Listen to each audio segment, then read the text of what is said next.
भगवान को भी कर्म का फल भोगना पड़ता है, तो हम साधारण मनुष्य को कर्म का फल क्यों ना भोगना पड़े। इसलिए कहते हैं हर कदम सोच विचार करके जीवन में आगे बढ़ाना चाहिए, क्योंकि कर्मों का फल तो भोगना ही पड़ेगा ना। और ये जरूरी नहीं कि जो पिछले जन्म का कर्म का फल है उस जन्म में मिल रहा है। ना जाने कितने जन्म हमारे बीत चुके हैं, कितनी बार हमने जन्म ले लिया, कितनी बार हम मर चुके हैं, किसको क्या पता है अपने जीवन का।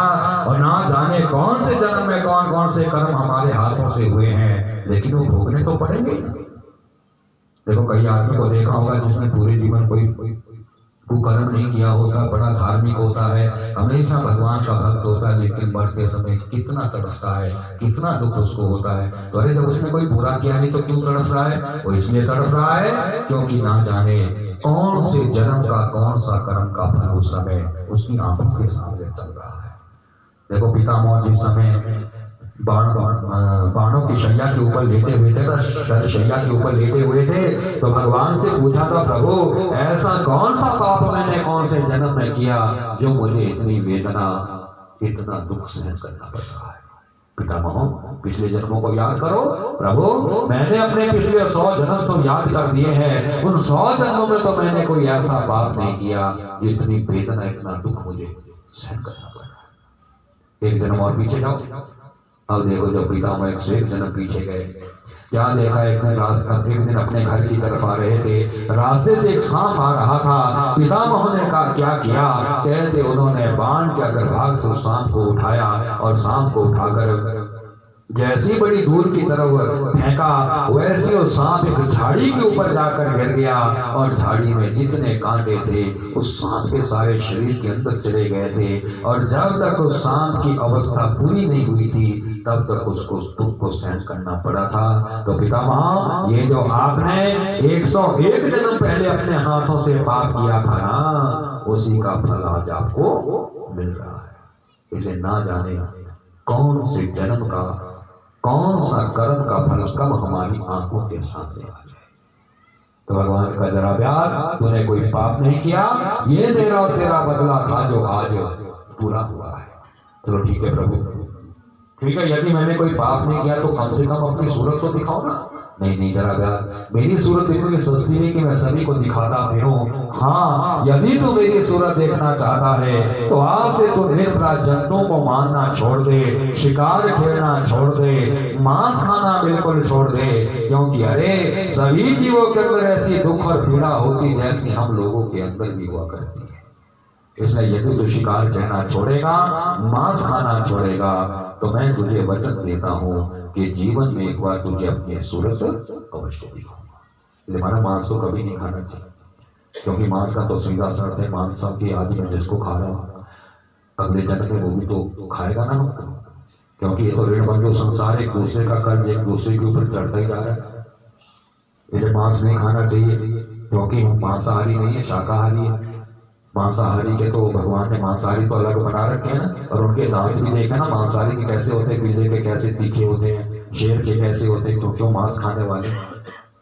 लेकिन आदमी थोड़ा है वैसे, आदमी को आदमी की तरह रहना चाहिए, मनुष्य को मनुष्य की तरह रहना चाहिए।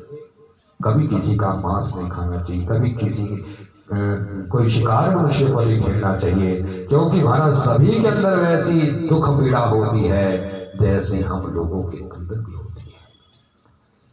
अब भगवान ने जब जरा ब्याज से ये कहा, रथ आया, भगवान का विमान आया, विमान में बैठे जैसे ही विमान गाने लगा, शंख बजने लगे, मृदंग बजने लगे। उधर अर्जुन के महल में देवकी ने जब शंख की आवाज सुनी, बाहर निकली, आवाज गई, पतिदेव आओ आओ जल्दी बाहर आओ। देखो स्वामी, जिस प्रकार के खाने में मेरे बच्चे ने असली रूप दिखाया था, बैकुंठ को जाते हुए भी दिखा रहा है। देखो कितना सुंदर है मेरा बेटा, चतुर्भुज है, 4 हाथ लगे हैं, एक में शंख है, दूसरे में चक्र है, तीसरे में गदा है, चौथे में कमल का फूल है, सिर पर मुकुट, कानों में कुंडल, पैर में नूपुर, गले में तुलसी की माला और पीले वस्त्र वाला। बोलो सच्चिदानंद भगवान की। जैसे ही चारों ने भगवान के असली स्वरूप को देखा, चारों की मृत्यु हो गई। चारों की अंतरात्मा निकली, नंद यशोदा वसुदेव देव की अंतरात्मा निकली, भगवान के साथ बैकुंठ धाम चली गई। अर्जुन को जब मालूम पड़ा भगवान चले गए, अर्जुन ने भगवान के पूरे परिवार का अंतिम दाह संस्कार किया।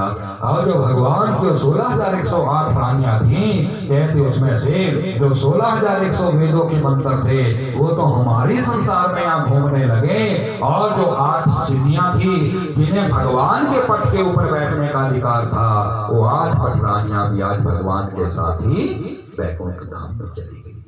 शिवदेव जी ने कहा परीक्षित तूने भी नहीं घबराना, भगवान भी आके अवतार लेकर शरीर नहीं ले जा सकते हैं, शरीर तो यहीं पर सभी को छोड़ना पड़ता है।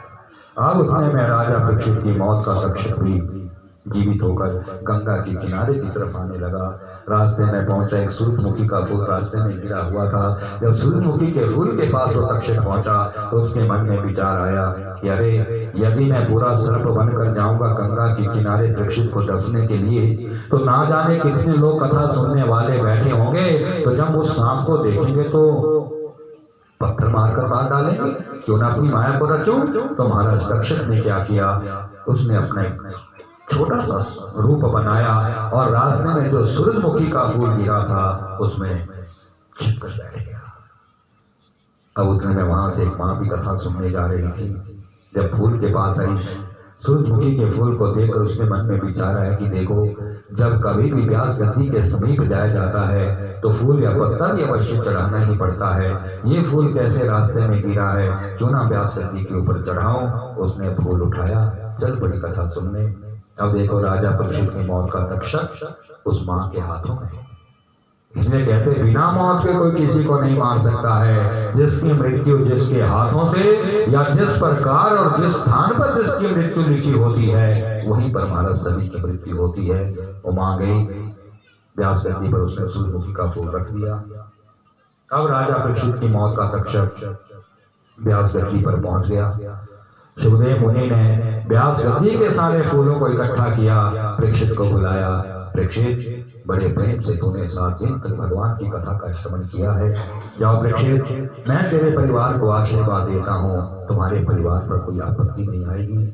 ऐसा कह के जब सारे फूल सुखदेव जी ने राजा परीक्षित के हाथों में दे दिए तो कहते हमारा राजा परीक्षित ने बाकी तो सारे फूल अपने परिवार वालों में बांट दिए, लेकिन जिस फूल में उसकी मौत छिपी हुई थी उस सूरजमुखी के फूल को उसने एकदम से अपने सिर के ऊपर रख दिया और एकांत स्थान में बैठकर आंखें बंद करके जैसे ही भगवान का ध्यान अपने अंदर करने लगा वैसी तक्षक प्रकट हुआ। उसने परीक्षित को डस दिया, परीक्षित की मृत्यु हो गई। लेकिन श्रीमद् भागवत महापुराण की कृपा से उनकी अंतरात्मा प्रकट हुई और वहां से परीक्षित की अंतरात्मा बैकुंठ में विष्णु भगवान के धाम में पहुंच गई। श्रीमद् भागवत महापुराण की परीक्षित को मोक्ष मिला है। उसके बाद परीक्षित के बेटे जनमेजय ने यहाँ का राज्य चलाया है और जनमेजय के बाद कलयुग का प्रादुर्भाव हमारे संसार में हुआ है। और देखो कलयुग कोई पहली बार ही नहीं आया, अष्टाविष्टे में कलयुगे, ये कलयुग तो 28वीं बार आ चुका है। अभी तो कलयुग का पहला चरण चल रहा है, 3 चरण इस कलयुग के शेष बचे हुए हैं। 4,32,000 की अवस्था इस कलयुग की बताई गई है। अभी तो केवल 5,500 वर्ष इस कलयुग के व्यतीत हुए हैं। तो जब अभी इतने कुकर्म इतने पाप हमारे संसार में आरंभ हो चुके हैं तो महाराज जब तो कलयुग का आखिरी चरण आएगा कहते उस समय तो आदमी को खाना ही आरंभ कर देगा। अभी भी कोई कमी नहीं है, बहुत बुरा हाल है। ये तो कृपा है भगवान की, हम यहाँ हिमाचल में बैठे, देवताओं की धरती पर बैठे, नीचे तो देखा कि कितने बुरे हाल हो चुके, जीना कठिन हो गया। यदि तो अफगानिस्तान जैसा समय आ जाए तो घर से बाहर निकलना कितना कठिन हो जाए। नीचे तो कितने बुरे हाल है। ये तो अभी थोड़ी कृपा है भगवान की, क्योंकि हम देवताओं को मांग रहे हैं ना, और जब हम देवताओं को मांगे तो देवता भी हमें आशीर्वाद दे रहा है। अब जिसने देवता छोड़ने आरंभ कर दिए हैं, जो दूसरे पंथ की तरफ दौड़ रहा है, उनका देखना क्या हाल होगा ये तो बाद में ही पता चलेगा। क्योंकि हमारे पूर्वज कोई पागल थोड़ा थे, अज्ञानी थोड़ा थे जो अपने इष्ट देवताओं की पूजा करते थे। अरे हमारे इष्ट कब से चल के आ रहे हैं, ब्रह्मा से लेकर आगे कितनी उत्पत्ति हुई है और आज मनुष्य तक की उत्पत्ति का विवरण हमारे शास्त्रों में लिखा गया है। ये सनातन धर्म सबसे श्रेष्ठ, सबसे ऊंचा है। और धर्म तो यही है, केवल सनातन धर्म ही, तो बाकी तो कोई धर्म है ही नहीं, बाकी तो सब पंथ है, धर्म थोड़ा है, वो तो पंथ है। इसलिए अपने धर्म को त्यागना नहीं चाहिए। श्रीमद् भागवत कहता है कि जब कलयुग का आखिरी चरण आएगा उस समय आदमी का कद इतना होगा जितनी हमारी बाजू, और 20 वर्ष से ज्यादा कोई मनुष्य कभी जीवित नहीं रह पाएगा। सबसे लंबी अवस्था उम्र केवल 20 वर्ष की होगी। और वो देख ही रहे आप कि अब आगे की जो भी पीढ़ी आ रही कम कम कम होती जा रही। पहले के पूर्वज कितने लंबे चौड़े होते थे, उनके पूर्वज उनसे भी कितने लंबे चौड़े होते, फिर आगे आगे घटते घटते घटते घटते अब अनुमान लगाओ जब आखिरी चरण आएगा तो ये कितने आदमी होंगे, जितनी बाजुएं हैं, तो उसको यदि व्यास गद्दी पे भी बिठाना होगा तो सीढ़ियां लगानी पड़ेगी, सीढ़ियां लगा के उसको चढ़ाना पड़ेगा। कितना छोटा आदमी होगा उस समय। और पहले के देखो कितने लंबे चौड़े आदमी होते। कहते अभी जब खुदाई हुई तो एक दांत मिला है, उसमें उस दांत को जब परीक्षण उसका किया गया तो मालूम पड़ा कि किसी मनुष्य का दांत द्वापर युग का दांत है। और वो दांत कितने किलो का है? एक दांत 32 किलो का। तो जिस आदमी का एक दांत 32 किलो का होगा तो 32 दांत कितने किलो के होंगे? कौन बता सकता है? कितना लंबा चौड़ा आदमी होता होगा। यहाँ से कंडाहार को मेरे एक ही कदम पे पहुंच जाता होगा, कितना लंबा होगा। और आज भी देखो आप करसोग की तरफ जाएंगे, क्योंकि हमने तो मंडी में बहुत भागवत किए, करसोग में बहुत भागवत किए हैं। वहाँ कामाक्षा माता है, कमलेश्वर महाराज है, वहां पर देखना भिखले का ढोल कितना बड़ा है। कहते हैं भीमसेन उस ढोल को लेकर आए। अब भिखला का भी इतना है ना, और वहां पे इतना बड़ा है कि 4 आदमी भी उसको नहीं पकड़ सकते, इतना बड़ा भिखले का ढोल। तो कितने बड़े आदमी होते होंगे पहले। कहते जिस समय कौरवों और पांडवों का आपसी युद्ध होने वाला था तो भगवान ने भीमसेन से कहा था, भीमसेन देखो भीमसेन, त्रेता युग में रावण की जो पहरेदार थी ना लंकनी, उस लंकनी ने मुझे त्रेता युग में कहा था कि प्रभु मैंने राम और रावण का युद्ध तो देख ही लिया है, लेकिन अब जब कौरवों पांडवों का युद्ध होगा तो प्रभु कृपा करना मुझे वो युद्ध देखने भी बुला लेना। तो जाओ भीमसेन उसकी इच्छा पूरी करो, उस लंकनी से कहना कि भगवान ने कहा है कि कौरवों पांडवों का युद्ध आरंभ होने वाला है, युद्ध देखने आ जाओ। जैसे भीमसेन महाराज लंकनी के आश्रम में गए, लंकनी ने स्वागत किया और भीमसेन ने कहा माँ भगवान ने आपको बुलाया है, क्योंकि अब हमारा और कौरवों का युद्ध आरंभ होने वाला है। लंकनी का ठीक है बेटा भीमसेन इतनी दूर से पैदल चलकर आया है, बेटे थकावट तुझे बहुत हो चुकी है, बेटे मैं तुम्हारे लिए भोजन तैयार करती हूँ। बेटा जब तक भोजन तैयार होता है तब तक तुम ऐसा करो कि पिछली तरफ समुद्र है वहां जाओ, समुद्र में स्नान करके आओ, तब तक मैं तुम्हारे लिए भोजन बनाती। कहते भीमसेन सुबह ही निकल गया स्नान करने के लिए। दोपहर हो गई, शाम हो गई, लंकनी हैरान, अरे भीमसेन अभी तक स्नान करके नहीं आए। आधी रात हो गई, बेचारा बड़ा थक हार के भीमसेन पहुंचा। लंकनी ने कहा बेटा कहाँ रह गया, इतने थकावट तुझे होगी, तू तो स्नान करने गया था ना, भोजन कब से बनाकर तैयार किया, तू कहाँ चला गया।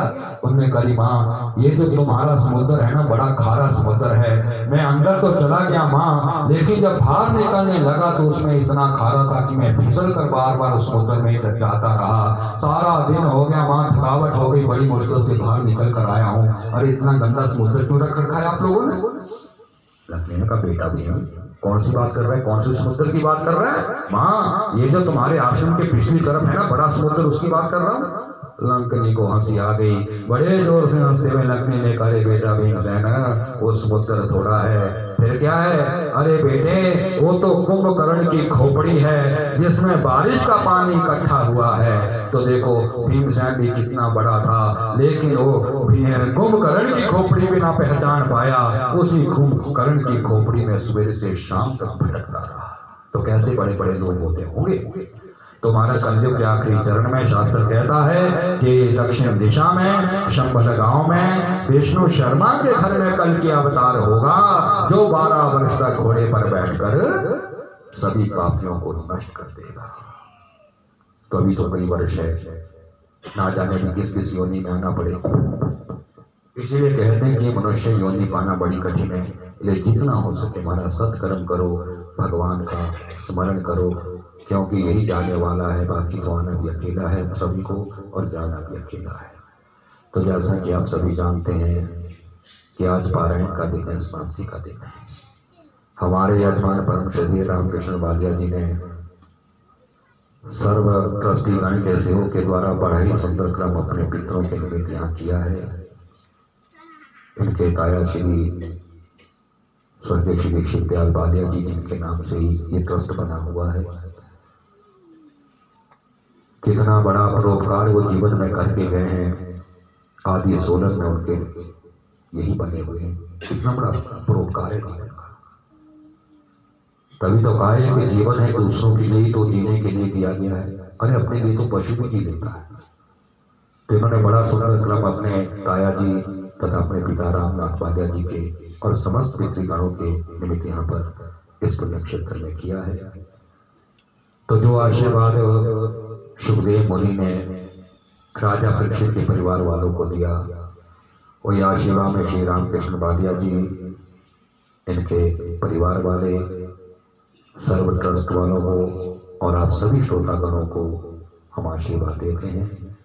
खैर आशीर्वाद तो कौन दे सकता है, किसके अंदर है किसी को आशीर्वाद देने की शक्ति, किसी के अंदर नहीं है, लेकिन प्रार्थना भगवान से कर सकते हैं।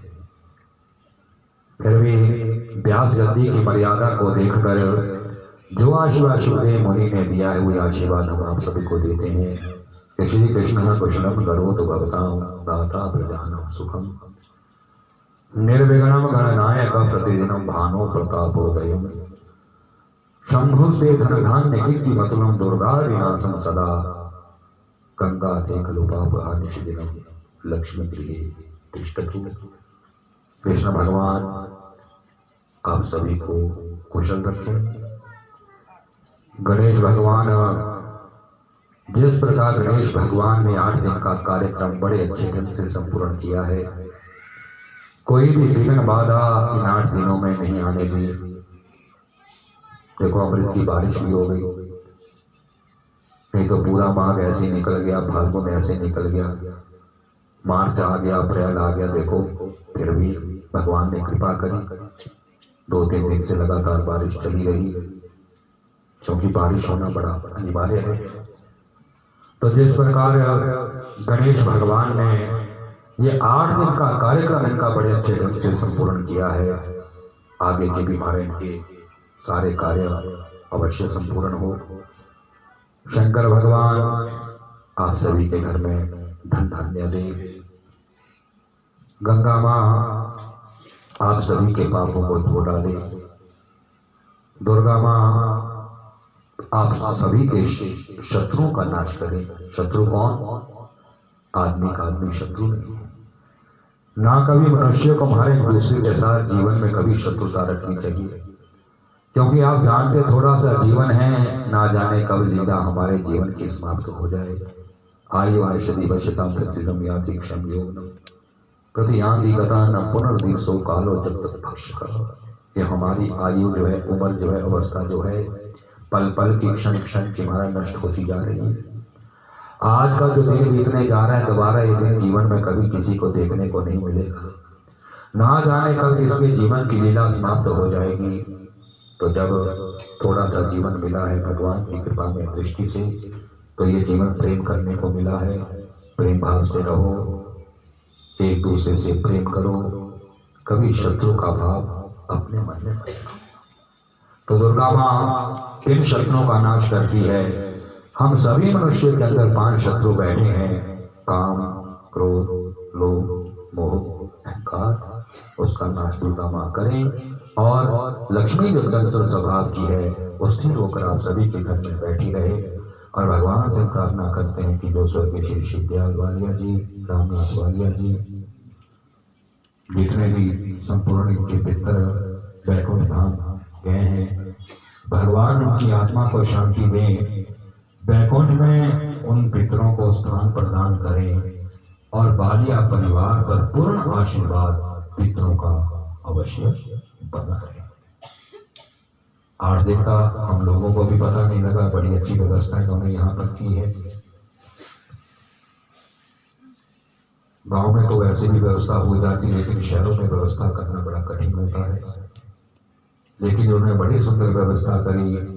भोजन की व्यवस्था भी देखो कितनी सुंदर। हमारे यजमान बशार से ही आए हैं जो भोजन बना रहे हैं।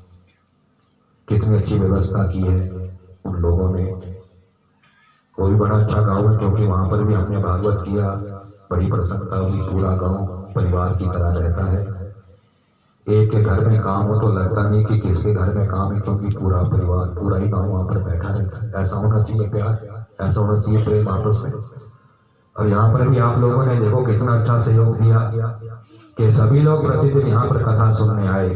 सभी ने बड़ा सहयोग हमारे रामकृष्ण जी का किया है, और ऐसा ही सहयोग होता रहना चाहिए, क्योंकि ये काम भी अकेले आदमी के करने के नहीं होते, सभी के सहयोग से ये काम हुआ करते हैं।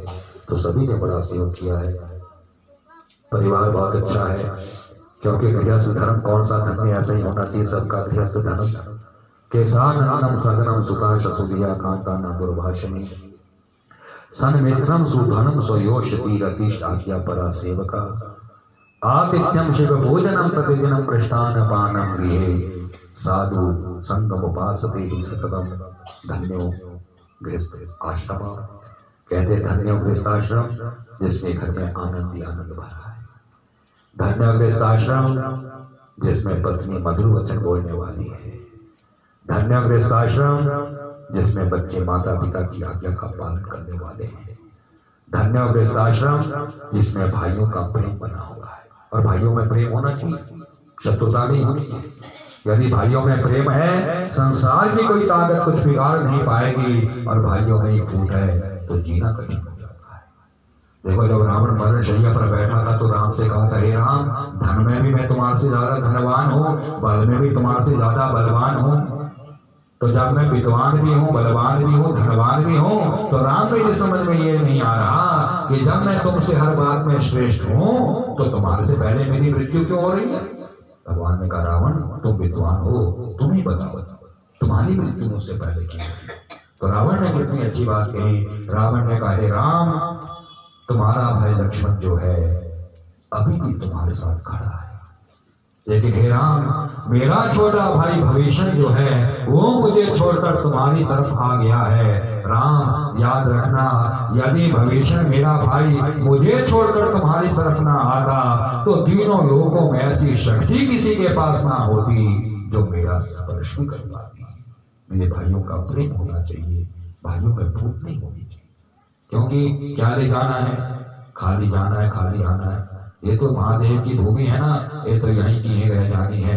यहाँ पर तो हमारा कई जगह गए, अभी रांची में भागवत करने गए थे, रांची में भी भागवत हुआ है, झारखंड में। तो वहाँ पर लोगों ने जो वहाँ पर ट्रस्ट बने, वहाँ पर लोगों ने उस पर कब्जे करने शुरू कर दिए। देखो कितनी बुरी बात है। अरे संपत्ति किसी की है, उसमें अधिकार कोई जमा रहे, कितना बड़ा पाप ले रहे अपने ऊपर। इससे हमारा वंश ही नाश होता है। जैसे तो आपने की कथा में आपने सुना था ना कि दूसरों का हिस्सा नहीं लेना चाहिए, दूसरों का हिस्सा कभी नहीं हड़पना चाहिए। अरे जितना भगवान ने दिया उसी में संतोष रखो। भगवान की कृपा तभी हमारे ऊपर बन पाएगी, लेकिन यदि हम दूसरे की संपत्ति पर अधिकार जमाना आरंभ कर देंगे तो एक न एक दिन हमारा वंश जो है ना जाने कहां से कहां पहुंच जाएगा। इसलिए प्रेम भाव से रहना चाहिए। तो ऐसा ही देश धर्म होना चाहिए, भाइयों में प्रेम होना चाहिए।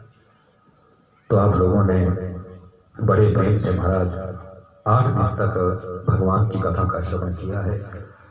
अब देखो, हम इतने बड़े विद्वान तो नहीं कि आप लोगों को कोई ज्ञान दे पाए, क्योंकि ये तो अनंत है, अथाह समुद्र है, इसका पार पाना बड़ा कठिन काम है।